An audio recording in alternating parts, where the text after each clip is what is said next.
Hello दोस्तों, फिर से आपका स्वागत है यूपीएससी प्रीलिम्स माइंडसेट में। जैसा कि मैंने आपसे प्रॉमिस किया था कि as per the micro schedule हम लोग आएंगे वापस जल्द अपने सेकंड चैप्टर पे, है ना। तो उसी के जो हम स्टार्ट किए थे नया एक मुहिम, उसी के सेकंड पार्ट में हम आ चुके हैं, that is features of Indian constitution. पिछली क्लास में हम लोगों ने background and making of the constitution को डील किया था। आज हम लोग features of the Indian constitution पे बात करने जा रहे हैं, ठीक है। बिना टाइम वेस्ट किए हम इसे स्टार्ट करते हैं। Let us begin. तो सबसे पहले अगर मैं बात करूं तो अगर आपको ध्यान है तो let us see very first question, provision in the constitution, ठीक है। ये features of the Indian constitution है, ठीक है, second chapter. Separation of judiciary from the executive in the public services of the state, ठीक है, ये डीपीएसपी, ठीक है। तो देखिए, सबको पता होता है कि directive principle of state policy जो है ना, directive principle of state policy जो है उसी का ये पार्ट है, that is separation of judiciary from the executive in the public services. तो this statement is true. Valuing and preserving the rich heritage of our composite culture, ये fundamental duty है, ये भी सही बात है। Prohibition of employment of children below the age of 14 in fact is fundamental right, ये भी आपका फंडामेंटल राइट है। कौन सा, कहाँ आता है ये, आप ध्यान दीजिएगा, आर्टिकल 23-24 के आसपास, जहाँ पर हम लोग पढ़ते हैं, ठीक है, आर्टिकल 23-24 में जहाँ राइट अगेंस्ट हम लोग पढ़ते हैं एक्सप्लॉयटेशन, है ना, वहाँ पे, ठीक। तो इस हिसाब से ऑल द करेक्टली मैच्ड, सारे ही all the three are correctly matched है। देखिए, ये आपके 2025 में पूछा हुआ सवाल है, जो कि लेटेस्ट सवाल है। आपको मैंने बताया था कि हम लोग जो है बेसिकली 2013 से 2025 का सारे इंपॉर्टेंट सवाल हम लोग करते हैं। तो this is perfectly right, all the three statements are correct. Next हम लोग पढ़ने जा रहे हैं, ये भी 2025 का एक सवाल है। With reference to the constitution of India, if an area in a state is declared as scheduled area under the 5th schedule, है ना। 5th शेड्यूल में आपको पता है टोटल कितने स्टेट्स हैं, है ना। 5th शेड्यूल में एक बार आप लक्ष्मी का आप सब कुछ तो देखिए, हम यहाँ नहीं बता सकते हैं, है ना। 10 स्टेट्स आते हैं 5th शेड्यूल में, ठीक है। 2 शेड्यूल है हमारे पास संविधान में, शेड्यूल 5 एंड शेड्यूल 6। शेड्यूल 5 में 10 स्टेट्स होते हैं, ठीक है, और ये वो स्टेट होते हैं जो बैकवर्ड स्टेट्स है। और बैकवर्ड स्टेट कहना मतलब कि वहाँ पे कोई एरिया है जो इसमें ट्राइबल लोग हैं, तो उन ट्राइबल के राइट्स के प्रोटेक्शन के लिए, है ना, यहाँ पर एक बनता है TAC, है ना।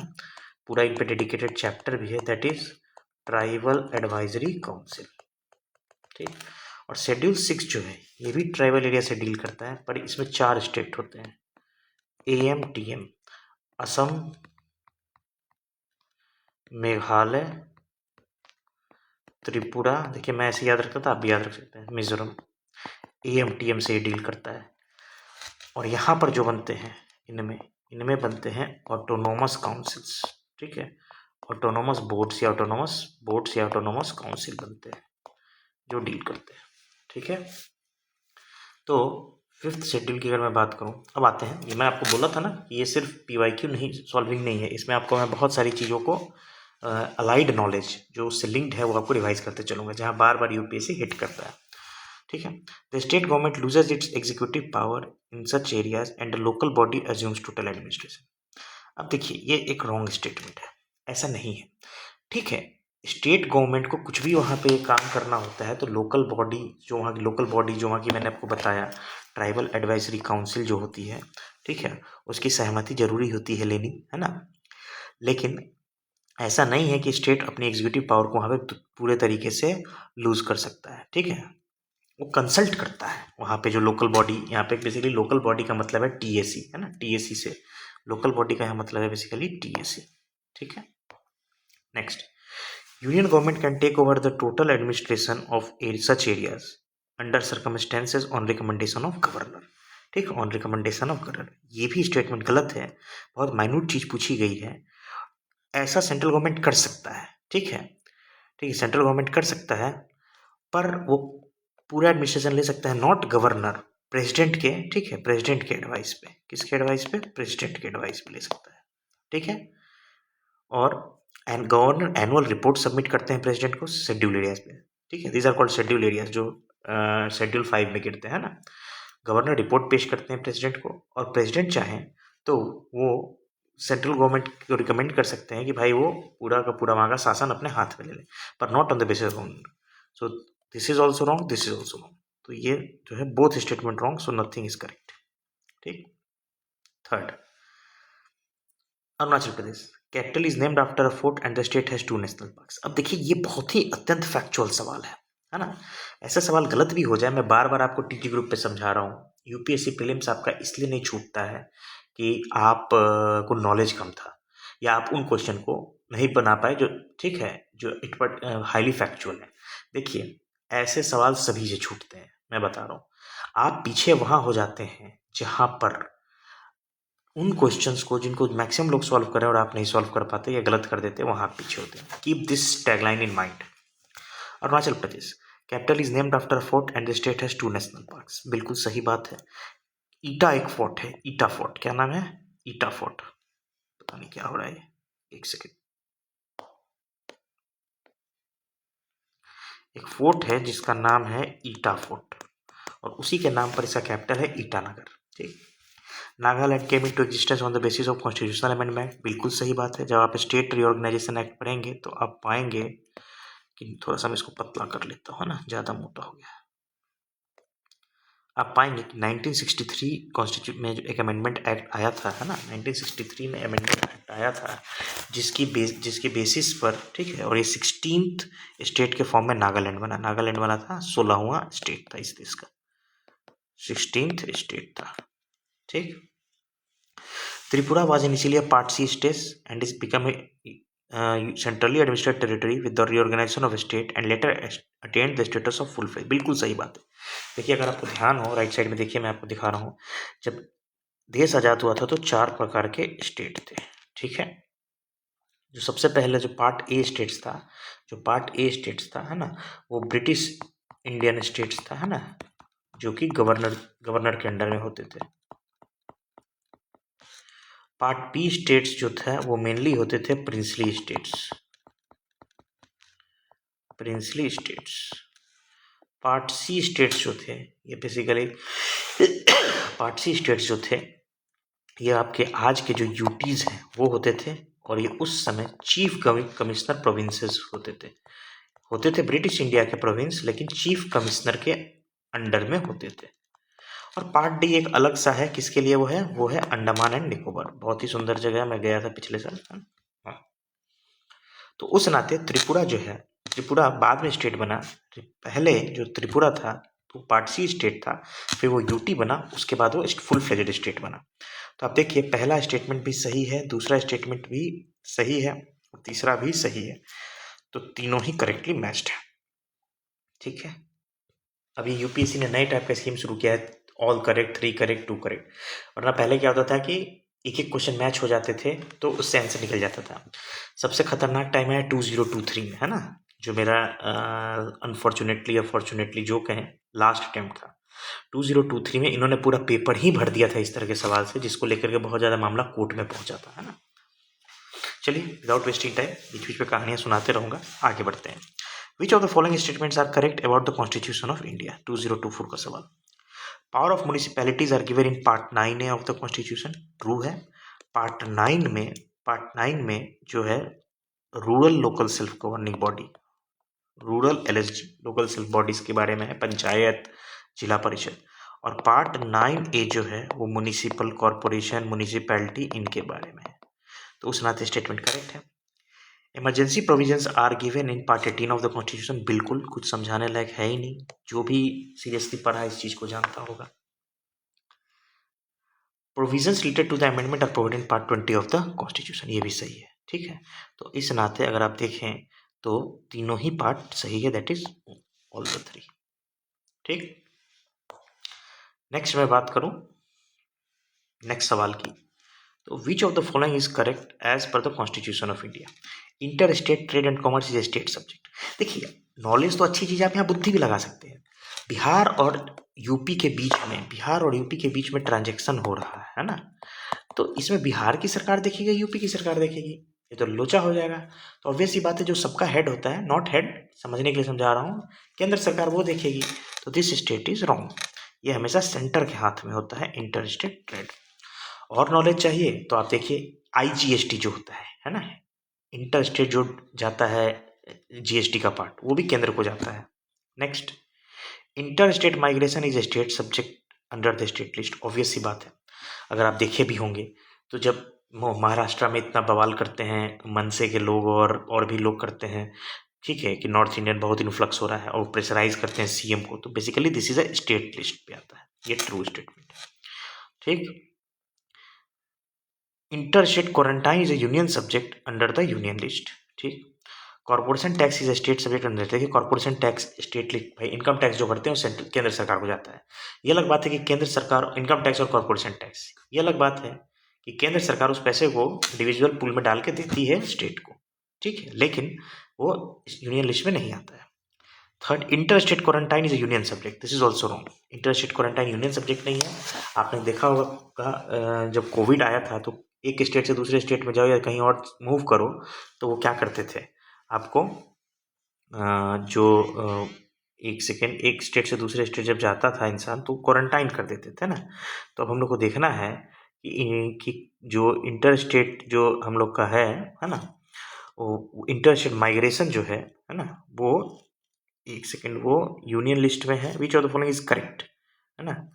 तो inter state migration is state subject under state list. अच्छा सॉरी मैंने ध्यान नहीं दिया, inter state migration, sorry, inter state migration है, नॉट इंट्रा स्टेट। एक स्टेट से दूसरे स्टेट माइग्रेट करने का जो मुद्दा है, ठीक है, सॉरी, उस वो बेसिकली स्टेट सब्जेक्ट नहीं, वो सेंटर का सब्जेक्ट है। ठीक, वो सेंटर का सब्जेक्ट है। तभी आप देखेंगे जब माइग्रेशन को लेकर बवाल होता है तो केंद्र सरकार को कूदना पड़ता है। तो पहला तो गलत ही गलत है। इंटर स्टेट क्वारंटाइन जो है, इंटर स्टेट क्वारंटाइन जो है ना, इंटर स्टेट क्वारंटाइन, ठीक है, वो एक यूनियन सब्जेक्ट है। इंटर स्टेट क्वारंटाइन जो है वो एक यूनियन सब्जेक्ट है। ठीक, देखिए आप अब एक एक सब्जेक्ट रटना जब पॉसिबल नहीं है, 97 सब्जेक्ट है यूनियन लिस्ट में, है ना, पर you should have an idea. वो आपको कैसे फॉर्म होगा न्यूज़ वगैरह सुनने में, थोड़ा सा मैं यहाँ कंफ्यूज कर गया। पर हाँ, इंटर स्टेट क्वारंटाइन जो यूनियन सब्जेक्ट है, कॉर्पोरेशन टैक्स एक यूनियन सब्जेक्ट है, इंटर स्टेट माइग्रेशन एक यूनियन सब्जेक्ट है, ठीक है, इंटर स्टेट ट्रेड वो भी एक यूनियन सब्जेक्ट है। आई होप आपको ये समझ में आया होगा, है ना। आगे बढ़ते हैं। Under which of the articles the Supreme Court has placed right to privacy. कई बार आ चुका है, ठीक है, और आगे भी आता रहेगा, ठीक है। आपको पता है कौन सा केस था, पुट्टू स्वामी केस, है ना, पुट्टू केस भी पूछा जाता है। ये बहुत फेमस केस था पुट्टू स्वामी केस, और उसने उस केस के तहत सुप्रीम कोर्ट ने ये डिक्टेट दिया, सुप्रीम कोर्ट ने ये ऑर्डर दिया, वर्डिक्ट दिया कि ये right to privacy article 21 right to life and personal liberty के तहत आएगा। ठीक, नेक्स्ट देखिए, कंफ्यूजिंग सवाल भी आते हैं और नॉर्मल सवाल भी आते हैं। अब जैसे ये देखिए 2023 का बहुत ही controversial question, in what essence due process of law means. Due process of law का मतलब क्या होता है, तो देखिए इक्वालिटी बिफोर लॉ, ये तो ऐसे ही हट जाएगा, ठीक है। ड्यू प्रोसेस ऑफ लॉ का मतलब इक्वालिटी नहीं होता, equality is something else. Procedure established by law, ये तो बिल्कुल ही अपोजिट कॉन्सेप्ट है। थोड़ा सा मैं आपको यहाँ नॉलेज दे दूँ, ड्यू प्रोसेस ऑफ लॉ और इसमें क्या अंतर है। ड्यू प्रोसेस ऑफ लॉ और प्रोसीजर स्टैब्लिश्ड बाय लॉ में क्या अंतर है, तो देखिए इंडियन कॉन्स्टिट्यूशन पहले प्रोसीजर स्टैब्लिश्ड बाय लॉ लेता था, है ना। इंडियन कॉन्स्टिट्यूशन जो था, है ना, वो पहले प्रोसीजर स्टैब्लिश्ड बाय लॉ लेता था, ठीक है। बाद में वेरी फेमस केस जिसको पूछा जा सकता है, मेनका गांधी केस, है ना, मेनका केस के बाद ड्यू प्रोसेस लॉ को अहमियत देने लगा इंडियन गवर्नमेंट, है ना। इंडियन भारतीय जो वर्ल्ड सुप्रीम कोर्ट था वो ड्यू प्रोसेस लॉ को मानने लगा। अंतर क्या है, देखिए प्रोसीजर स्टेब्लिश बाय लॉ का मतलब होता है कि आप कोई लॉ बनाए, है ना, आप कोई लॉ बनाए और लॉ अगर अनकॉन्स्टिट्यूशनल नहीं है, ठीक है, तो उसको यूज करके जो भी प्रक्रिया की जा रही है उसकी वैलिडिटी होगी। ये ड्यू प्रोसेस होता है कि भाई हमने लॉ बना दिया कि हाँ भाई हम सबका घर छीन लेंगे, वो लॉ अगर अनकॉन्स्टिट्यूशनल नहीं है तो उसकी प्रोसेस को वैलिड माना जाएगा। लेकिन प्रोसेस ये था प्रोसीजर स्टैब्लिश्ड बाय लॉ। लेकिन ड्यू प्रोसेस लॉ क्या था कि लॉ की ही जांच होगी कि लॉ जो बना है ना, वो सही पैरामीटर्स पे खरा उतर रहा है कि नहीं, है ना। मतलब कहने का मतलब आपको अगर मैं किताबी टेक्निकल बात समझाऊं तो तो प्रोसीजर एस्टेब्लिश्ड बाय लॉ जो होता है ना, प्रोसीजर एस्टेब्लिश्ड बाय लॉ जो होता है, प्रोसीजर एस्टेब्लिश्ड बाय लॉ जो होता है वो सिर्फ किसी लॉ के कैसे अप्लाई किया जा रहा है उसको देखता है, प्रोसीजरल एस्पेक्ट को, है ना। और जो ड्यू प्रोसेस लॉ है ये लॉ के फ्रेमिंग को भी चेक करता है, ठीक है, लॉ के फ्रेमिंग को भी चेक करता है। जबकि प्रोसीजर एस्टेब्लिश्ड बाय लॉ जो है वो बेसिकली कि सिर्फ एप्लीकेशन की लॉ का एप्लीकेशन सही है कि नहीं वो देखता है, प्रोसीजर एस्टेब्लिश्ड बाय लॉ। और कि जो प्रोसेस अप्लाई किया गया है ना, वो लॉ के द्वारा जो माना है वो सही है कि नहीं। और ड्यू प्रोसेस लॉ है कि लॉ के ही वेरासिटी में चला जाता है कि लॉ सही है कि नहीं, है ना। तो स्लोली भारतीय जो जूरिस्प्रूडेंस है वो उसका झुकाव पहले तो no doubt procedure establish by law था, पर अब उसका झुकाव ड्यू प्रोसेस ऑफ लॉ के तहत हो रहा है, ठीक है। कि मतलब सिर्फ प्रोसीजरल एस्पेक्ट नहीं, सब लॉ कितना सब्सटेंटिव है उस बेसिस पे भी उसको देखता है ना, उस पॉइंट ऑफ व्यू से भी चीज़ों को देखता है, ठीक है। अब आप कौन सा केस था, बहुत फेमस केस है, मैंने आपको बताया मेनका केस, है ना। मेनका केस को याद रखिएगा। मेनका केस क्या है, मेनका केस के बाद ही इंडियन जूरिस्प्रूडेंस का मतलब होता है जो कोर्ट जो वर्डिक्ट्स वगैरह देता है, इंडियन जूरिस्प्रूडेंस का झुकाव हो गया किधर, ड्यू प्रोसेस ऑफ लॉ के तहत। आगे बढ़ते हैं, नेक्स्ट क्वेश्चन 2023 में बहुत ही खतरनाक सवाल सब आए थे। विच वन ऑफ द फॉलोइंग, हाँ अच्छा अभी हम नहीं है, सॉरी ये सवाल हुआ नहीं, तो ये होगा नहीं। फेयर एप्लीकेशन ऑफ लॉ और principle of natural justice, fair application of law और प्रिंसिपल ऑफ नेचुरल जस्टिस, इन दोनों में लेकर के बहुत कोचिंग क्लासेस में तकरार थी। तो देखिए अल्टीमेटली यूपीएससी ने आंसर दिया प्रिंसिपल ऑफ नेचुरल जस्टिस, क्योंकि फेयर एप्लीकेशन ऑफ लॉ एक ये भी सही है पर एक सिंगल पैरामीटर को देखता है कि लॉ हमने सही लगाया।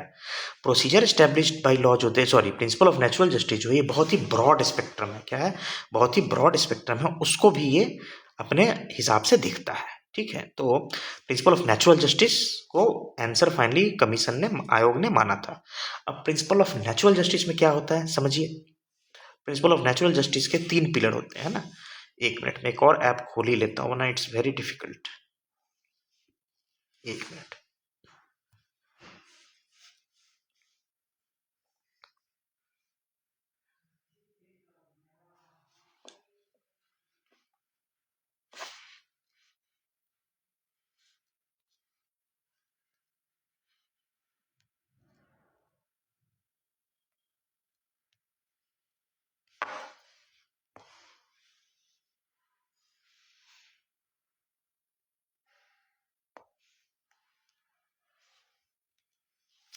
चलिए मैं सोच रहा था मैं कि उस पर खोल के आपको समझाऊं, है ना। चलो बाद में देख लेंगे, फिलहाल टाइम वेस्ट हो रहा है ना। तो प्रिंसिपल ऑफ नेचुरल जस्टिस के 3 पिलर होते हैं ना, नेचुरल जस्टिस के 3 पिलर होते हैं। क्या क्या होते हैं भाई, तो देखिए कोई भी, अब उतना लंबा तो हम लिख रहे हैं, आप याद रखिए, कोई भी अपने केस में वकील नहीं हो सकता, जज नहीं हो सकता। No one can be a जज इन इज ओन केस, अपने केस में वो जज नहीं हो सकता है, कोई भी अपने केस में जज नहीं हो सकता है, ठीक है। मान लीजिए कि एक बार ऐसा केस भी हुआ था, जस्टिस दीपक मिश्रा जो एक जूरिस्ट थे, justice Deepak Mishra chief justice of India, वो अपने ही केस में जज बनने लगे थे, जिस पर बाकी आपको जो जज लोग थे उन्होंने 2018 में आपत्ति जताई थी। तो उन्होंने जो chief justice of India Deepak Mishra थे, उन्होंने कहा था कि chief justice is the master of the roster, है ना। इसको लेके बहुत ज़्यादा बवाल हुआ था। तो नो वन शुड बी जज in his own case.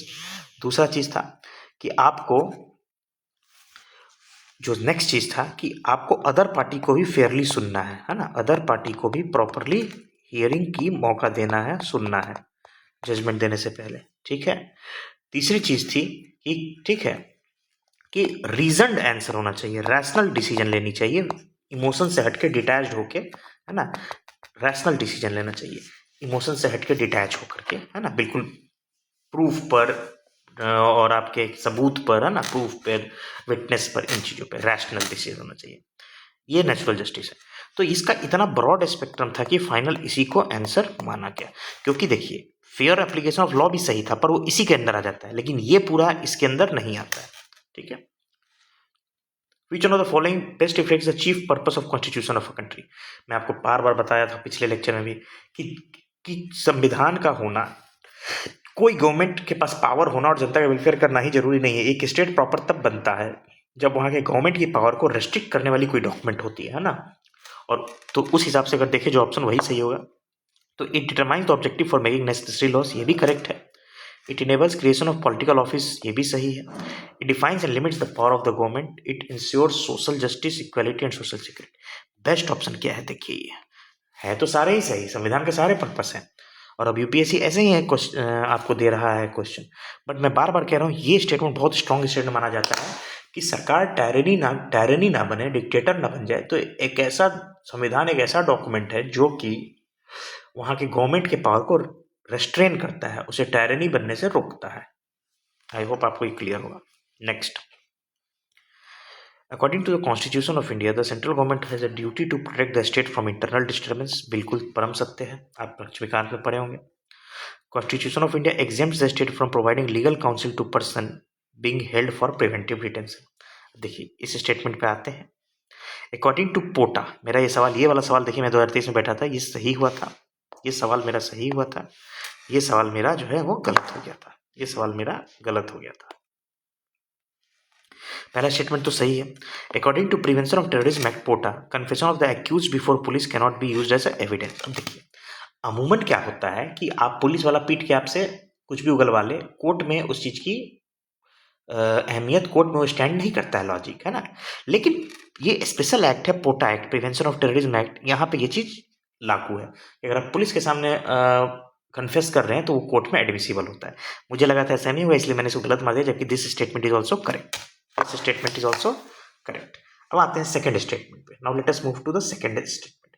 Second statement ये कहता है कि the constitution of India exempts the states from providing legal counsel to person being held for preventive detention. ठीक है, तो ये स्टेटमेंट जी है वो भी सही है। Generally the constitution of India state को लीगल काउंसिल देने से रोकता नहीं है, लेकिन वो अगर प्रिवेंटिव डिटेंशन में कोई आया है तो उसके लिए उसको एग्जेम्प्ट कर सकता है ना। स्टेटमेंट को ध्यान से पढ़िए। ठीक है, जो आर्टिकल 22 है वो हर आदमी को, आप पढ़े होंगे, हर आदमी को एक लीगल काउंसिल जो नहीं वकील कर सकता उसको देने का वादा करता है, लेकिन प्रिवेंटिव डिटेंशन में उस चीज से आप मना किया जा सकता है। तो ये स्टेटमेंट भी सही है। ठीक है, मेरा इस गलत हो गया, so all three is the right answer. अब आ जाते हैं 22 के सवाल पे। If a particular area is brought under 5th schedule, देखिए फिर से 5th शेड्यूल की बात हो रही है, जो 10 स्टेट्स हैं tribal states. Which one of the following statement best reflects the consequence of it? This would prevent the transfer of land of tribal people to non-tribal people. ये correct हो सकता है। This would create a local self-governing body in that area. Partially इस पे भी doubt है।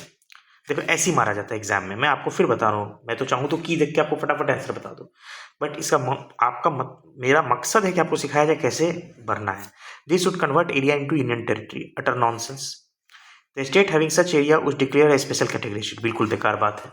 वरना बिहार के एक जमाने में हुआ करता था शेड्यूल 10 स्टेट, कहाँ उसके पास स्पेशल कैटेगरी स्टेट था। स्पेशल कैटेगरी होने के लिए अलग क्राइटेरिया ही है, हिल स्टेट होना चाहिए और वगैरह वगैरह, वो that is a different thing. तो देखिए दो अब ऑप्शन है, this would create a local self governing body in that area and this would prevent the transfer of land from tribal to non tribal people. अब देखिए कैसे इसमें सोचेंगे। देखिए वहां ट्राइबल एडवाइजरी काउंसिल तो बनती है, पर वो एडवाइजरी काउंसिल होती है, उसके पास कोई भी पंचायत जैसा, कोई लीगल पंचायत जैसा मैंडेट नहीं है ना। गवर्नमेंट, स्टेट गवर्नमेंट ही एग्जीक्यूटिव फंक्शन करती है, लेकिन वो उनको कंसल्ट करती है। और अगर आप लक्ष्मीकांत पढ़े होंगे तो पहला स्टेटमेंट क्लियरली रेजोनेट करता है, ये बताता है कि भाई ट्राइबल लैंड का अगर एलियनेशन होना है, किसी को देना है, तो ट्राइबल काउंसिल को कंसल्ट करना मैंडेटरी है। तो उस नाते विदाउट अ सेकंड थॉट ये बेटर आंसर है और ये दिया जाएगा, है ना। तो ऐसे अगर कम से कम 10 सवाल आते हैं तो एक आध गलत भी होगा, पर 6-7 आप सही निकाल लेंगे, provided you have a good knowledge. Knowledge का होना अनिवार्य है। ठीक है, अब हम बिना कुछ पढ़े हम इतना नहीं कर सकते। मैं फिर कह रहा हूँ, ये सेशन में पहले ही बोला था, उन सब के लिए है जो एटलीस्ट एक लेवल तक की तैयारी कर चुके हैं। चलिए, under the Indian constitution concentration of wealth violates right to equality, नहीं ये तो फंडामेंटल राइट है। DPSP right to freedom, concept of welfare. देखिए मेरे हिसाब से जो बेस्ट जाना चाहिए दैट इज डीपीएसपी, क्योंकि डीपीएसपी में एक है आर्टिकल भी है ना। डीपीएसपी के अंदर एक आर्टिकल भी है दैट इज आर्टिकल 39, है ना, जो कहता है, रोकता है कि इक्विटेबल डिस्ट्रीब्यूशन हो और कॉन्सेंट्रेशन ऑफ वेल्थ रुके। ठीक, position of right to property in India, बहुत सबको पता है कि राइट टू प्रॉपर्टी जो है ना, वो आर्टिकल 300 एबॉलिश कर दिया गया है। आर्टिकल 300A के तहत वो लीगल राइट है। क्या है वो? एक लीगल राइट है। तो legal right available to citizens only. Legal right fundamental right है नहीं, नाइदर फंडामेंटल, ये लीगल राइट है। अब प्रश्न है कि सिटीजन को है या सभी को है। देखिए ये सभी को है, इर्रेस्पेक्टिव कि आप सिटीजन है कि नहीं। कुछ फंडामेंटल राइट बता दूं, जैसे 15, 16, 19, 29, 30, ये सिर्फ है ओनली सिटीजन्स को। क्या है? ओनली सिटीजन्स को अवेलेबल है। रेस्ट जो है, रेस्ट ऑल जो होते हैं वो सभी को अवेलेबल होते हैं। रेस्ट ऑल जो है वो सभी को अवेलेबल होते हैं, ठीक है, चाहे वो सिटीजन हो या एलियन हो, सभी को ये राइट्स अवेलेबल होते हैं। अब आ जाते हैं लीगल राइट, है ना। जो लीगल राइट रहते हैं, लीगल राइट जो है आर्टिकल 300A के तहत जो लीगल राइट्स हैं, लीगल राइट्स सिर्फ और सिर्फ जो हैं, ऐसा नहीं है कि सिर्फ नागरिक सिटीजन को ही अवेलेबल होते हैं। जैसे आप देख रहे हैं कि most of the fundamental rights जो है, फंडामेंटल राइट्स भी सिटीजन के अलावा और भी लोग को अवेलेबल हैं। उसी तरह से ये लीगल राइट्स भी जो हैं, है ना, वो सिटीजन के अलावा non citizen that is alien को भी अवेलेबल है। 2021 में पूछा है right to privacy. Right to privacy किस आर्टिकल के तहत है भाई? तो राइट टू प्राइवेसी जो है वो आर्टिकल 21 के तहत है। अभी मैंने डील किया था पुट्टू स्वामी केस, है ना। पुट्टू स्वामी केस जो है वो आर्टिकल 21 के तहत है। Right to life and personal liberty के तहत आता है राइट टू प्राइवेसी। अब देखिए 2021 में पूछा गया है और उससे पहले भी कहीं पूछा गया था। देखिए 2024 में, तो see how the same things theme based questions are repeated, है ना। Next, with reference to India consider following statements. There is only one citizenship and one domicile. सिर्फ एक सिटीजनशिप, सिर्फ एक डोमिसाइल है, बिल्कुल सही बात है। डुअल सिटीजनशिप आप इंडिया में नहीं रख सकते। जैसे यूएस के अंदर होता है एक फेडरल सिटीजनशिप और एक स्टेट सिटीजनशिप, एक ही डोमिसाइल है। तो ये correct. Citizen by birth and can only become the head of the state. नहीं, बर्थ और नेचुरलाइजेशन दोनों से बन सकता है, आप पढ़े होंगे लक्ष्मीकांत में। और foreigner once granted citizenship cannot be deprived, ऐसा नहीं है, बिल्कुल डिप्रीवेशन के क्राइटेरिया भी हमारे पास है ना, कि अगर दूसरे जगह को सिटीजनशिप एक्सेप्ट कर ले, वो संविधान के अगेंस्ट एक्ट करे वगैरह वगैरह। So only one is correct, ठीक। तो देखिए इधर थोड़े क्वेश्चन इजी हैं। 2023 में बहुत ही टेढ़े सवाल आए हुए थे। नेक्स्ट हम बात करते हैं, विच one of the following best describes the term state. अब देखिए फिर से स्टेट क्या है उस पर बात चर्चा हो रही है ना। और हाईली कंफ्यूजिंग सवाल था। इवन आप देखेंगे शुभ्रा रंजन मैम और ये कई टीचरों के अलग अलग आंसर्स थे, है ना। तो देखिए जो मोस्ट ब्रॉडेस्ट आंसर होगा हम लोग उसी को कंसीडर करते हैं। तो देखिए a community of persons permanently occupying a definite territory independent of external control and possessing an organise. फिर से देखते हैं, तोड़ तोड़ के देखिए। A community of person permanently occupying a definite territory, ठीक है। आप एग्जाम्पल चलो, जैसे पाकिस्तान, ठीक है, लोग टेरिटरी ऑक्यूपाई करते हैं। इंडिपेंडेंट ऑफ एक्सटर्नल कंट्रोल, बिल्कुल सही बात है, मतलब सॉवरेनिटी होनी चाहिए। And possessing an organised government, ठीक है, ये एक ठीक ठाक आंसर लग रहा है। A politically organised people of a definite territory possessing an authority maintaining law and order, protect their natural rights and safeguard their means of sustenance. ये भी एक सही से लग रहा है, लेकिन एक चीज़ है बहुत भयंकर मिसिंग है, सॉवेरेनिटी, कि उस पर कोई एक्सटर्नल कंट्रोल ना हो। मान लो कहीं का सैटेलाइट स्टेट है, वहाँ पर भी तो सब चीज़ होती है, लोग होते हैं, टेरिटरी होती है, लॉ एंड ऑर्डर होता है, नेचुरल राइट मेंटेन होते हैं, है ना। तो वन के ए के कंपैरिजन में बी जो है ये एक वीक ऑप्शन है, ये एक वीक ऑप्शन है। A number of persons who have been living in a definite territory for a long time with their own cultural tradition। अब देखिए ये तो बहुत ही वेरी वीक, बहुत ही वीक आर्ग्यूमेंट है स्टेट के लिए।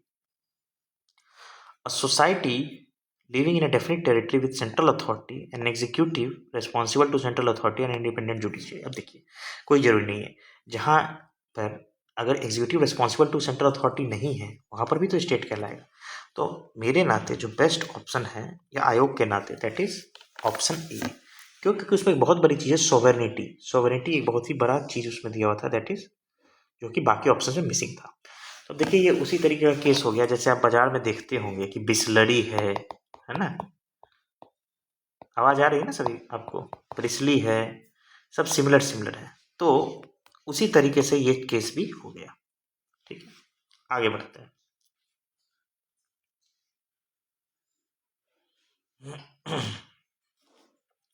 Which one of the following in Indian polity is an essential feature that indicates it is federal in character? Federal आपने पढ़ा होगा, फेडरल है इन character, federal in unitary in spirit and federal in structure. तो federalism को समर्थित करने वाले, support करने वाले कई फीचर्स हैं लक्ष्मीकांत पे दिए हुए। उसमें अगर आप देखेंगे तो independence of judiciary is safe guarded, union legislature है इलेक्टेड रिप्रेजेंटेटिव। अब समझिए जो following can be federal feature कौन से हैं। इंडिपेंडेंस, ये तो बहुत ही क्लियर है, इंडिपेंडेंट जुडिशियरी। बाकी भी देख लेते हैं। Union legislature has elected representative, ये फेडरल फीचर इसमें नहीं आता। Union cabinet can have elected representatives, ये भी नहीं है। फंडामेंटल राइट्स आर इनफोर्सिबल, ये भी नहीं है। तो best option goes that is first option. ठीक है, फर्स्ट ऑप्शन जो है वो बेस्ट ऑप्शन है, और वो है कि भाई इंडिपेंडेंट जुडिशरी होना चाहिए। सर ये सब चीज़ कहाँ से पता चलती है? तो देखिए आप क्या करिए कि लक्ष्मीकांत खोल लीजिए, लक्ष्मीकांत खोल करके उसमें पूरी लिस्ट दी हुई है। ये सब देखिए, ऐसे सवाल मैं कहता हूँ। अब जो पिछला सवाल था स्टेट की डेफिनेशन, जब टीचरों से गलत हो रहे थे तो आप क्या है भाई, आप तो कौन किस खेत की मूली हैं, आपसे तो होगा ही होगा गलत। लेकिन ऐसे सवाल जो है ना इस तरह के फालतू, ये आपसे गलत नहीं होने चाहिए। ठीक है। 17 अगेन हाईली फैक्चुअल क्वेश्चन, मैं खुद गलत छोड़ के आया था। राइट टू सिटी, देखिए राइट टू सिटी में आपको मोटा मोटी बता दूं क्या होता है। राइट टू सिटी जो है मोटा मोटी मैं आपको बता दूं कि क्या होता है।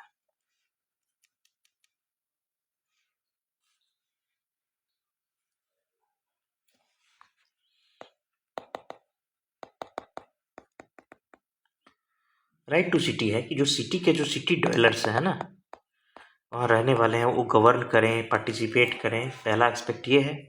दूसरा है कि उनको इक्वल एक्सेस हो, कोई उनको पब्लिक प्रॉपर्टी में रोके नहीं, यही होता है। ठीक है, मोटा मोटी। Right to city is an agreed human right, ये गलत स्टेटमेंट, वो ह्यूमन राइट नहीं है। और इवन याद रखिए इंडिया ने उसको अपोज किया था। So first statement is wrong, ये गया, ये गया। Right to city gives every occupant right to reclaim public space and public participation, बिल्कुल सही बात, अभी मैंने आपको बताया। Right to city means state can not deny any public service और फैसिलिटी, बिल्कुल सही बात है। तो 2 and 3 is the right answer. ठीक है, next. Legislation that confers on the executive or administrative authority an unguided and uncontrolled discretionary power in the matter of application of law violates which one of the following articles of the Indian Constitution, है ना। फिर से सुनिएगा। A legislation on executive or that confers on executive or administrative authority uncontrolled discretionary power in the matter of application of law। Obvious सी बात है कि अगर एग्जीक्यूटिव के हाथ में ऐसा पावर आ जाए, मानो दो चोर आए, एक सेम चीज के लिए किसी और को कुछ सजा दे दे, किसी और को कुछ सजा दे दे, है ना, तो ये सही नहीं होगा। तो ऑब्वियस बात है इक्वालिटी बिफोर लॉ को अफेक्ट करा, that is article 14। Next, a constitutional government by definition is a bar, फिर देखिए बार बार इस थीम को रिपीट किया जा रहा है, लिमिटेड गवर्नमेंट जिसमें कोई रेस्ट्रेंट हो, है ना, रेस्ट्रेंट। और ये तभी होगा जब आप प्रैक्टिस करेंगे। मे भी ऐसा ही सवाल इस साल आ जाए, कोई जान रहा है। नेक्स्ट,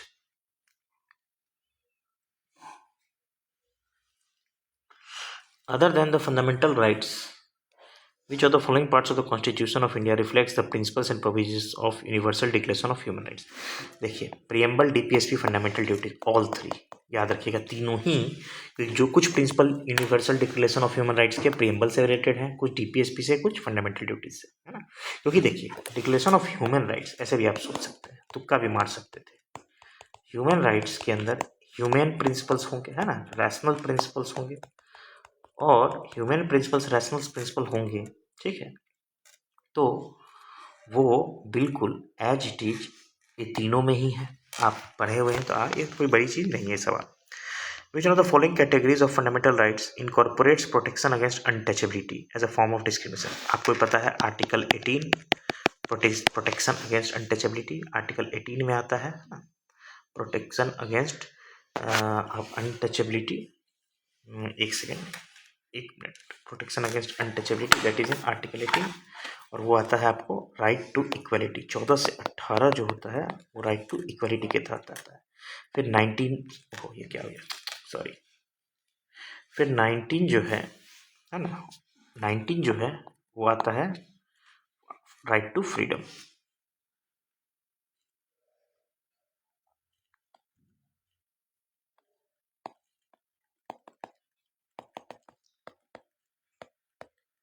ठीक, आगे बढ़ते हैं।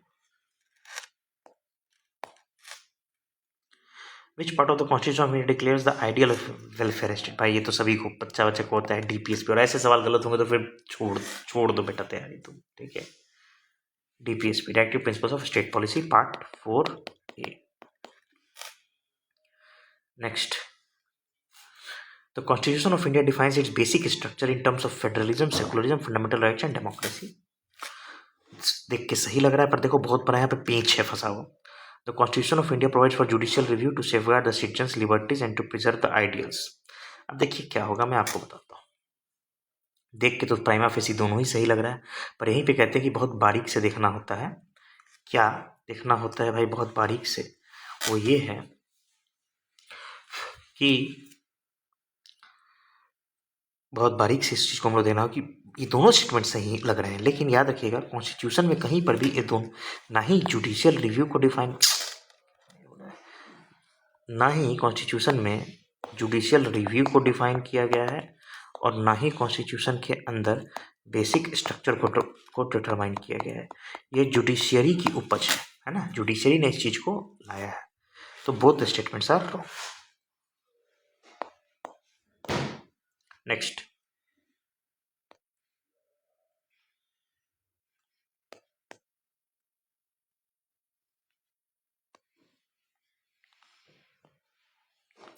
ये पता नहीं क्या हो रहा है, एक सेकेंड मैं थोड़ा सा इसको सही कर लूँ। Next, one common agreement between Gandhi and marks. 2020 में आया हुआ सवाल। देखिए गांधी और मार्क्स, अगर आप कार्ल मार्क्स को पढ़ेंगे तो आप पढ़ेंगे कि कार्ल मार्क्स की जो थ्योरी थी वो क्लासलेस सोसाइटी के ऊपर बेस्ड थी, है ना। ये पूरी की पूरी कम्युनिज्म इसी पर है बेस्ड, क्लासलेस सोसाइटी। और महात्मा गांधी की अगर आप सर्वोदय थ्योरी पढ़ेंगे, है ना,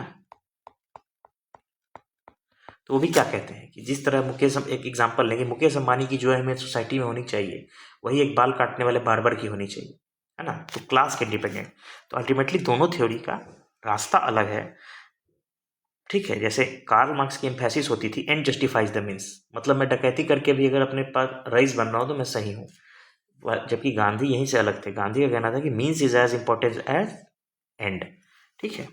तो क्लास स्ट्रगल नहीं, sorry, the class struggle final stateless society, sorry, classless society है या not class struggle, class struggle तो मार्क्स का है, ये स्टेटलेस सोसाइटी।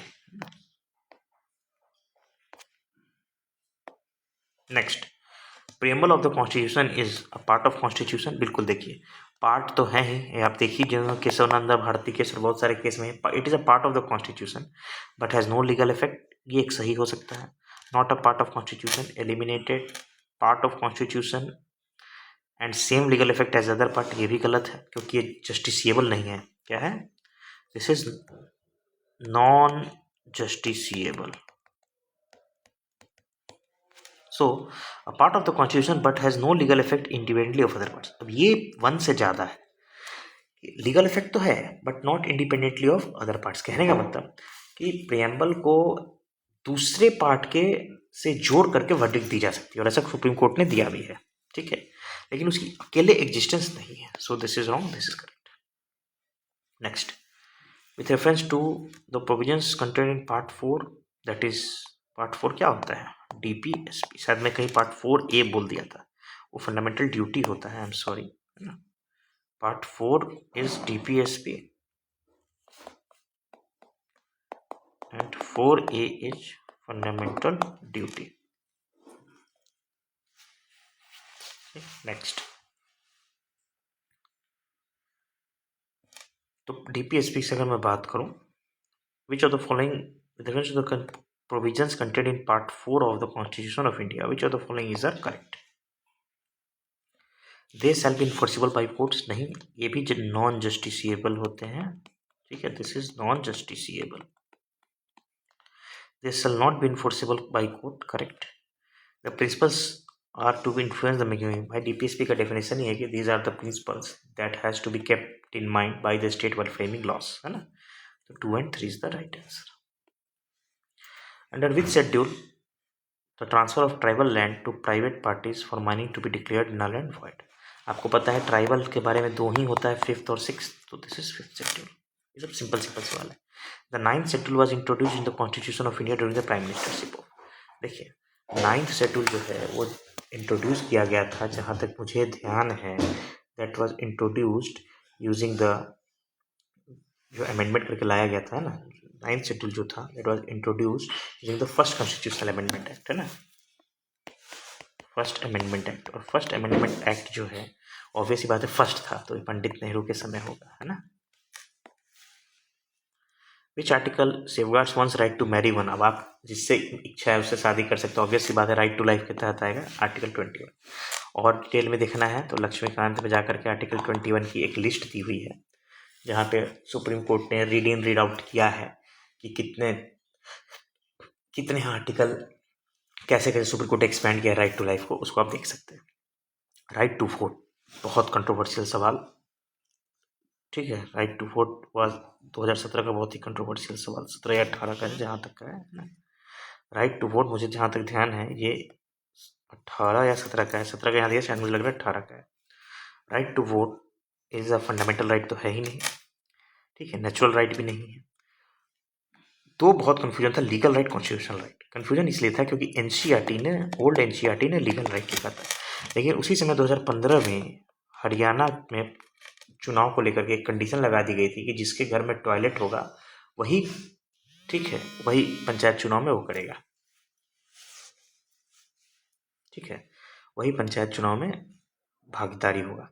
तो इस पर जो Punjab and Haryana high court है, चंडीगढ़ हाई कोर्ट, उसने कहा था कि ये कॉन्स्टिट्यूशनल राइट है, तो उस नाते आयोग ने इसको आंसर माना था, ठीक। Next, which of the following are envisaged by the right against exploitation in the constitution of India. Abolition of traffic in human beings and forced labour, बिल्कुल सही। एबॉलिशन ऑफ अनटचेबिलिटी, अभी आपको बताया था, देखो कैसे लिंक्ड क्वेश्चन है। Untouchability जो है वो राइट टू इक्वालिटी वाले में आता है, आर्टिकल 18, है ना, राइट टू इक्वालिटी में आता है, ठीक है। 18 नहीं, article 17, sorry, article 17 right to equality वाले में आता है। तो this is a wrong statement, है ना, this is a wrong statement, वो राइट टू इक्वालिटी इसमें आता है, ठीक है, और राइट टू इक्वालिटी में आता है। एक सेकंड रुक जाइएगा, ठीक है। Protection of interest of minorities, ये आता है आपको cultural and educational rights, that is article 29 and 30, ठीक। Provision of employment of children in factory and mines, तो देखिए 1 and 4 is the right answer, 1 and 4 is the right answer, ठीक है, 1 और 4 ही राइट आंसर है। Abolition of untouchability and protection of interest of minorities, अब ये दो चीज़ें हैं। अनटचेबिलिटी जो है, मैं गलती बोल दिया, article 18, untouchability is not article 18, it is article 17, है ना, article 17, it is not article 18।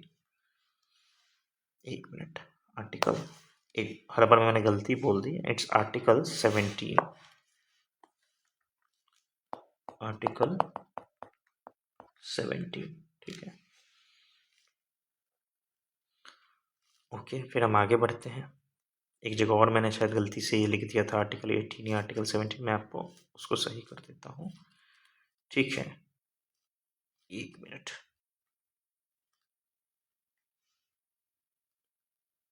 एक मिनट, चलो जहाँ भी होगा आप इसी को देख लीजिएगा, that is not article 18, that is article 17, यहाँ था, राइट, राइट टू आर्टिकल 18 मैंने लिख दिया है, this has to be corrected article 17, sorry for that, हो जाता है कभी कभी, हर बार इतने सारे एमसीक्यू सॉल्व करते हैं दिमाग का कचरा निकल जाता है। और बात मानिए, मैं आपको बिल्कुल एग्जाम माहौल में सॉल्व करने का सिखा रहा हूँ। Next, which of the following is not a feature of Indian federalism, not a feature of Indian federalism. There is an independent judiciary in India, बिल्कुल सही बात है। Powers has been clearly divided between central and states, सही बात है। Federating units have been given unequal representation in the Rajya Sabha, ये भी सही बात है। It is a result of agreement between the federating states, बिल्कुल गलत बात है। हाँ, ये यूएसए में है ना, हमारे यहाँ नहीं है। हम किस पर हैं, हम कनाडा मॉडल पे हैं, याद रखिएगा, हम किस मॉडल पे हैं, कनाडा मॉडल पर। ये यूएसए मॉडल में है कि एग्रीमेंट करके स्टेट एक साथ एक फ्लैग के अंडर एक आए हैं। इंडिया में ऐसा नहीं है। कहने का मतलब कि यूएसए के अंदर स्टेट्स स्कीड कर सकते हैं, स्टेट्स जो होता है वो स्कीड कर सकते हैं। हालांकि वहाँ भी बहुत टाइट रूल्स हो गए, पर इंडिया में तो बिल्कुल शुरू से ऐसा नहीं है। इंडिया में स्टेट्स बिल्कुल स्कीड नहीं कर सकते हैं। इसीलिए कहा जाता है यूएसए को कहा जाता है इंडिया, यूएसए को छोड़िए, क्या कहा जाता है, इंडिया को हमेशा सुनिए, इंडिया को कहा जाता है, मैं लिख रहा हूँ, इंडेस्ट्रक्टिबल union of इंडेस्ट्रक्टिबल state. India इंडेस्ट्रक्टिबल union of destructible state, क्योंकि स्टेट को, ठीक है, तोड़ कर मरोड़ किया जा सकता है, इंडिया में मर्ज किया जा सकता है, उसको विभाजन उसका जैसे बिहार बाल में बना बिहार झारखंड, लेकिन आप स्टेट यूनियन को नहीं तोड़ सकते हैं। और यूएस में इसका उल्टा है ना। So India is indestructible union of destructible state, ठीक है, याद रखिएगा इस बात को। Next, which one of the following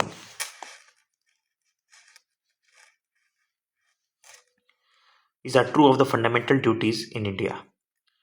A legislative process has been provided to enforce these duties. ऐसा नहीं है, आप अगर ड्यूटी नहीं भी कर रहे हैं तो आप पढ़े भी होंगे लक्ष्मीकांत में, कि इस पर लेके बहुत बड़ा डिबेट हुआ था। अगर आप इसको जस्टिसिएबल किया जाए, दिस आर नॉन जस्टिसिएबल, ये भी नॉन जस्टिसिएबल है। अगर आप ड्यूटी नहीं कर रहे हैं तो आपको सजा नहीं दी जा सकती है। दे आर को रिलेटिव टू लीगल ड्यूटीज। देखिए, दे आर को रिलेटिव टू लीगल ड्यूटीज, इसका मतलब ये हुआ, वो कहना चाह रहे कि जो फंडामेंटल ड्यूटी है ना, वो लीगल ड्यूटी से रिलेटेड है। ऐसा नहीं है, कोई लीगल जैसा एस्पेक्ट फंडामेंटल ड्यूटी में नहीं है। So none is correct. मतलब there can be, you are not legally liable to do any fundamental duty, ठीक है।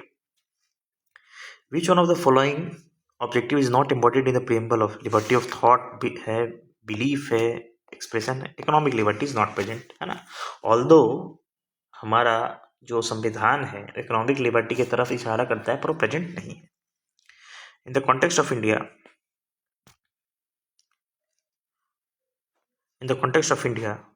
विच of the following is the correct relationship between the rights and duties, ठीक है। Rights और duties के बीच में, ठीक है, क्या है करेक्ट रिलेशन, वो हम देखते हैं।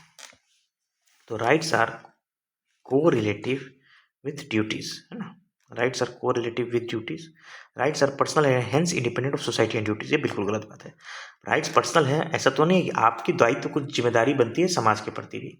आप अगर आपकी राइट्स किसी और के राइट्स को इन्फ्रेंच करे तो राइट्स नहीं कहलाएगी। इसीलिए फंडामेंटल राइट्स पे रिस्ट्रिक्शंस भी लगाए हुए हैं, इस बात को आप ध्यान में रखिएगा, ठीक है।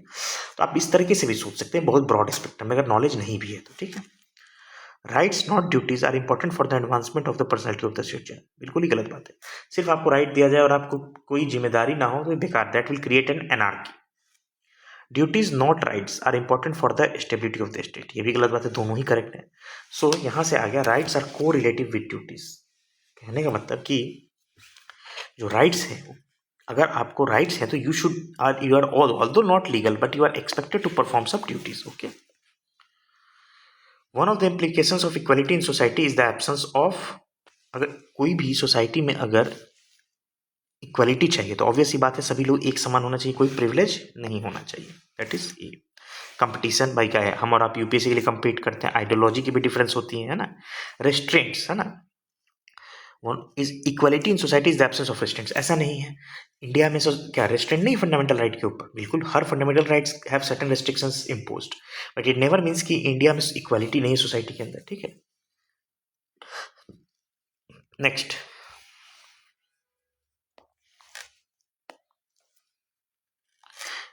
which principle among the following was added to the DPSP by 42nd amendment to the constitution, ठीक है। 42nd amendment एक्ट से कौन सा से DPSP को ऐड किया गया था। आप देखेंगे DPSP चैप्टर में एक पूरी अमेंडमेंट की लिस्ट दी हुई है लक्ष्मीकांत में, you should always read that, ठीक है। तो देखिए 42nd अमेंडमेंट जो 1946 में था, उसने 4, मैं यहाँ लिख देता हूँ, 42nd अमेंडमेंट एक्ट से 4 DPSP ऐड किए गए थे, है ना। 4 DPSP कौन कौन ऐड किए गए थे, ठीक है। एक आर्टिकल 39, ठीक है, आर्टिकल 39 ऐड किया गया था, ठीक। Free legal aid, article 39 child से रिलेटेड था, है ना। फ्री लीगल एड आर्टिकल 39 ए ऐड किया गया था, ठीक है। इसके अलावा वर्कर्स पार्टिसिपेशन इंडस्ट्री को चलाने में वर्कर का पार्टिसिपेशन, आर्टिकल 43A ऐड किया गया था। ठीक है, इन्वायरमेंट का प्रोटेक्शन है ना, इन्वायरमेंट का प्रोटेक्शन आर्टिकल 48A ऐड किया गया था, आर्टिकल 48A ऐड किया गया था। ठीक है, तो आई होप आपको ये समझ में आया होगा अच्छे से। और आर्टिकल 39 जो है that is related to child development, वो ऐड किया गया था। तो यही 4 ऐड किए गए थे। Now let us see, equal pay for equal work, ये नहीं, पार्टिसिपेशन और वर्कर इन इंडस्ट्री, ये किया था ऐड। ठीक, right to work, education and public assistance, है ना, ये भी नहीं किया गया था। Securing living wage conditions to workers, ये भी नहीं किया गया था। Equal pay for equal work, ये भी नहीं किया गया। तो so answer comes out to be B, है ना, ये ऐड किया गया था। कंसीडर द फॉलोइंग स्टेटमेंट्स, कितना सवाल है, 47। With reference to the Constitution of India, DPSP constitute limitations upon legislative function, executive function। देखिए ये पॉजिटिव कॉन्सेप्ट है। फंडामेंटल राइट जो है वो रिस्ट्रिक्शन लगाता है, जो नेगेटिव कॉन्सेप्ट है। ठीक है, तो ना लेजिस्लेटिव फंक्शन पे डीपीएसपी कोई अंकुश लगाता है, ना ही एग्जीक्यूटिव पे, तो आंसर शुड बी नन, है ना। वो बस बताता है कि स्टेट को क्या करना है, what state has to do for the benefit of the, how they have to frame the policies for the benefit of the public. Which one of the following is correct? Rights are claims of the state against the citizen। नहीं, वो तो citizens का हक होता है state के खिलाफ। Rights are privileges incorporated in the constitution, गलत बात है बिल्कुल। Rights are claims of citizens against the state, ये बिल्कुल सही है ना। प्रिविलेज तो हो ही नहीं सकता, राइट, तो C option. Idea of welfare state, फिर देखिए बार बार यही सवाल घूम के आ रही है, that is DPSP. To uphold, protect sovereignty, unity and integrity of India is a provision made in preamble, ऐसा नहीं है। Directive principle of state policy, ठीक है। फंडामेंटल राइट्स, ये में भी ऐसा नहीं है। फंडामेंटल ड्यूटीज, अब देखिए फिर से इसको ध्यान से पढ़िए। To uphold sovereignty, unity and integrity of India is a provision made. अब इसमें देखिए ये अगर आप ध्यान से पढ़े हो तो 11 फंडामेंटल ड्यूटीज पार्ट 4A में है ना, पार्ट 4A है जिसमें 11 फंडामेंटल ड्यूटीज है। ठीक है, तो उसमें है ये आता, ठीक है। नेक्स्ट फिर आइए देखिए 5th 6th शेड्यूल आ गया, made in order to protect the interest of schedule tribe. मैंने आपको पहले बता दिया था कि 5th शेड्यूल 10 स्टेट में होता है। कौन कौन से स्टेट है, have a look at Laxmikanth, वो भी आ सकता है आजकल, देखो क्योंकि यूपीएससी बिल्कुल प्योर एलिमिनेशन पे उतर चुका है ना। Next 6th schedule AMTM, Assam, Meghalaya, Tripura, Mizoram, मैंने आपको पहले ही बताया, मैं ऐसे याद रखता था, आप भी याद रख सकते हैं ना। So it's a option. Consider the following statements regarding DPSP. The principles spell out the socio economic democracy in the country, बिल्कुल सही बात है। The provisions content in this principles are not enforceable by court, बिल्कुल सही बात है, मैंने बताया ये जस्टिसेबल नहीं होते हैं, तो both are correct. Which of the following statements, थोड़ा सा मिटा दूं मैं, विच ऑफ द, ओहो ये क्या हो रहा है, following statements, constitutional government is one in which places the effective restrictions on individual liberty in the interest of state authority, places restrictions on authority of the state in the interest of individual liberty. देखिए मैं आपको बार बार कह रहा हूँ एक बात कि restrictions हैं फंडामेंटल राइट पे सिटीजन के, लेकिन जो मेजर रेस्ट्रिक्शंस है कॉन्स्टिट्यूशनल गवर्नमेंट या अपने पहले भी देखा कि 2020 का सवाल, कॉन्स्टिट्यूशन का मेन मकसद होता है सरकार को लिमिट में रखना, टायरनी को रोकना, तो उस नाते best option is second. Constitutional government का मतलब ये नहीं होता है कि आपको पहला लेक्चर में बताया था कि कॉन्स्टिट्यूशनलिज्म का मतलब क्या होता है ना, कि नो आर्बिट्ररी पावर, है ना। कॉन्स्टिट्यूशनलिज्म, एक मेंस की लाइन लिखवा रहा हूं, कॉन्स्टिट्यूशनलिज्म एबोर्स, कॉन्स्टिट्यूशनलिज्म एबोर्स मतलब रोकता है एब्सोल्यूटिज्म, और ये स्टेट नहीं, सिटीजन के अगेंस्ट नहीं, स्टेट के अगेंस्ट होता है। So B is the correct option. In the constitution promotion of international peace and security is included, भाई प्रियम्बल में तो है ही नहीं ऐसी बात, प्रियम्बल तो आपको रटा होना चाहिए, we the people of India and so and so. 9th schedule तो भाई आपको पता है कि लॉज की इम्यूनिटी के लिए डाला गया है। फंडामेंटल ड्यूटीज, और भाई अब देखो इंटरनेशनल पीस एंड सिक्योरिटी, ऐसे ही आप सोच सकते हैं हम और आप जनता थोड़ी ना कुछ कर सकते हैं, हम और आप हिंदुस्तान के अंदर लड़ाई दंगा रोक करके आपस में इंटीग्रिटी यूनिटी बना सकते हैं, जैसा कि आपने इस सवाल में देखा, तो वो फंडामेंटल ड्यूटी आया। लेकिन अगर हम हिंदुस्तान की जनता चाहे कि भाई रशिया यूक्रेन में युद्ध रुक जाए, तो वो तो मोदी जी कर सकते हैं, तो ऑब्वियस सी बात है वो डीपीएसपी में आएगा, फंडामेंटल ड्यूटी ऑफ सिटीजन में नहीं आएगा, है ना। So B. Economic justice is as one of the objectives of Indian Constitution has been provided in the preamble and fundamental rights, preamble and the DPSP, fundamental rights and the directive principles of state policy। तो देखिए best है। Fundamental rights तो ऐसा कुछ भी नहीं है, वो पॉलिटिकल राइट्स की बात करता है, मेनली पॉलिटिकल राइट्स की बात करता है। एक बहुत फेमस स्टेटमेंट है, fundamental rights try to establish political democracy while DPSP tried to establish economic and social democracy। ठीक है, तो उस नाते preamble and DPSP is the right answer। According to Constitution, which of the following is are fundamental for the governance of the country?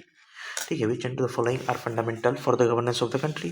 देखिए अगर आप ध्यान से देखेंगे तो जो डायरेक्ट स्टेटमेंट उठाई है, आई डोंट, मुझे ध्यान नहीं है अम्बेडकर या किसकी उठाई हुई है, कि शायद बाबा साहब अम्बेडकर की या फिर किसी ने कॉन्स्टिट्यूएंट असेंबली में एक डिबेट के दौरान इस पे बोला था, जब DPSP के ऊपर बात हो रही थी कि ये बेकार चीज़ है, इसको रखा जाए या ना जाए, तो किसी ने बोला था स्टेटमेंट, तो वहाँ से उठाई गई है।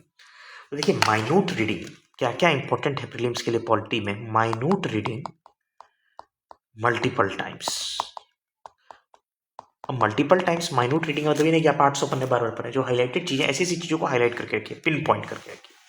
दूसरी चीज़, अब देखिए मैं ही कि दूसरी चीज़ PY मतलब question solving, MCQ mainly PYQ। इतना अच्छा सवाल मैं बार बार कह रहा हूँ, नहीं फ्रेम कर पाएंगे कौन? जो आपके वहाँ वाले इंस्टीट्यूट वाले या यूट्यूब वाले सर। तो fundamental right directive principle of state policy जो है ना, तो मैं सॉरी मैं कहाँ आ गया, क्या बोल रहा था, हाँ, तो इसलिए और आपको ये रिगोरसली सॉल्व करना चाहिए, और वो मैं करवा रहा हूँ। एक दो शायद बीच में गलती से, सॉरी फॉर दैट, आर्टिकल आगे पीछे बोल दिया था। तो MCQ जब आप सॉल्व करते हैं ना बहुत सारा, तो बर्नआउट हो जाता है। क्या होता है? बर्न आउट हो जाता है। इस बर्नआउट से बचने के लिए आपको MCQ सॉल्व करने की आदत होनी चाहिए। सर बर्नआउट क्या होता है? अभी आप देखिए, जब 50 MCQ में लगातार सॉल्व किया तो एक दो जगह, जैसे मैंने अनटचेबली वाले को 17 की जगह 18 बोल दिया है ना, तो ये मिस्टेक हो गई मुझसे। तो वही चीज़ मिस्टेक अगर यही एग्जाम होता तो मैंने this mistake would have cost me 1 negative marks. तो इस चीज़ से बचना है ना। तो ठीक है, ऑलमोस्ट हम लोग खत्म कर दिए हैं। कुछ एडिशनल इन्फॉर्मेशन में दे दूँ इससे रिलेटेड, जैसे नॉवेल फीचर किसको कहा जाता है संविधान का, है ना। नॉवेल फीचर कहा जाता है DPSP को। किसने कहा था? बाबा साहेब ने, डॉक्टर अंबेडकर ने कहा था नॉवेल फीचर। जैसे फंड वो आया तो कॉन्स्टिट्यूएंट असेंबली में वाला इसको भी उठा के वो पूछ सकते हैं। इसके अलावा ये बार बार पूछा जाता है, यूपी PCS में भी कई बार पूछा गया है। 61st अमेंडमेंट एक्ट 1988 याद रखिएगा, इसने वोटिंग एज रिड्यूस की थी 21 से 18। कौन सा? बार बार पूछा गया है। ठीक, कुछ पार्ट्स हैं ऐसे, आप पार्ट्स ऑफ इंडियन कॉन्स्टिट्यूशन को ध्यान में तो रखते हैं, लेकिन कुछ पार्ट्स हैं जो लोग जल्दी जल्दी नहीं ध्यान नहीं रखते हैं। पार्ट 8 यूटी से रिलेटेड बात करता है ना। पार्ट 10 ट्राइबल एरिया से रिलेटेड बात करता है। ठीक, 12 फाइनेंस प्रॉपर्टी इनसे बात करता है ना। क्यों सर ये आप बता रहे हैं? क्योंकि मैं बता रहा हूँ, देखो पार्ट 4 पार्ट 3 फंडामेंटल राइट है, पार्ट 4 DPSP सबको याद रहता है। Next part 13 trade and commerce से रिलेटेड बात करता है। ठीक, 16 special provisions related to certain classes. मेरे पास एक लिस्ट है ना, जिसमें मैं बार बार कंफ्यूज होता था, उन्हीं का लिस्ट है। पार्ट 18 ऑफिशियल लैंग्वेज, आप देखिए 2025 में ही आया हुआ है पार्ट को मैच करने वाला। ठीक, पार्ट 18 नहीं, पार्ट 17, सॉरी पार्ट 17।